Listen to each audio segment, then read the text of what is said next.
Kevin and Donna, good evening. Yeah, well, Shirley Washington is right here with me right now. She's going to step in and speak to us. We are at the Pine Bluff Convention Center. As you mentioned, about 50 or so people are inside getting shelter. First off, Mayor Washington, I just want to say thanks for joining us. And what goes through your mind when you hear something like this happening in your city? You know, the first thing you do is panic, but then when you go to the scene and you see the outpouring of support, you don't realize how strong your community is until there's a time of tragedy. So the city, our first responders were there, the Salvation Army, the Red Cross, the city of Whitehall, the citizens, churches, and community members were all there to support in any way they could. Our transit department got busy and transported those people to the convention center where families, friends picked up many of them, and then the others are being housed in our convention center now. We're carrying some back over to their apartments for medications and things that they needed for emergency services, but we feel like we are embraced by love, support, and our prayers are with those families who are affected by this horrible incident. Where do you go next from here? Obviously, the shelter is open throughout tonight, I assume. What happens and what's the next step going forward for this city? The shelter is open throughout the night, and then tomorrow we'll be working with other agencies to find permanent housing for the people who have been affected. When the storm came through, can you describe those moments? I know it was stronger in that area where the apartment complex was, but when the storm came through, from talking to people, what are people saying about it, and what did you experience yourself? What I experienced, I had just made it home. And what I experienced was just sheets of rain coming down. And my husband and I was at the table looking out.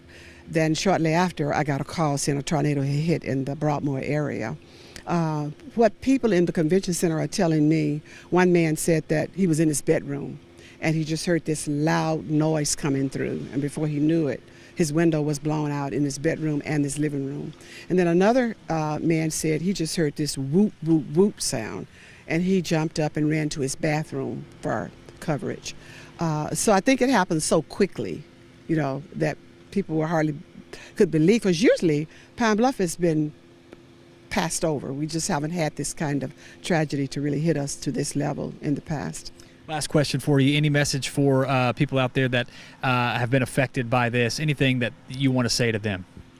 We want them to know that we're going to give them the support and for as long as they might need it. So they're to understand and to know that they're not alone. We're going to walk through this with them as we rebuild our community. Mayor, thank you for your time. I appreciate it. Stay safe. Thank you very much. All right, so again, this convention center here in downtown Pine Bluff open throughout the night. We went inside moments ago and saw, as I mentioned, about 50 people or so. I would estimate there to be about a dozen, maybe more than a dozen children included in that group as well. They were passing out snacks and water. And again, as you heard the mayor say, this is going to be open throughout tonight. And I've even been told that some people are trying to arrange hotel rooms for people that are without a place to stay tonight. As you saw in some of that video from earlier, roofs are completely gone from portions of that apartment complex. There also is, again, as you said, the Salvation Army and the Red Cross are both here helping out with the people who are at the convention center. There's also a phone number. I just want to make sure we get this number out. It's called the Mecca non-emergency phone number. City officials are asking anyone who needs help to call this number, and they can get those people in touch with organizations or groups that can help. That phone number is 870-541-5300. Again, it's 870-541-5300. Pass that along to anybody that you know that might be affected by this storm here in Pine Bluff. Live in downtown Pine Bluff, I'm Tyler Thomason for Fox 16 News. We'll send it back to you.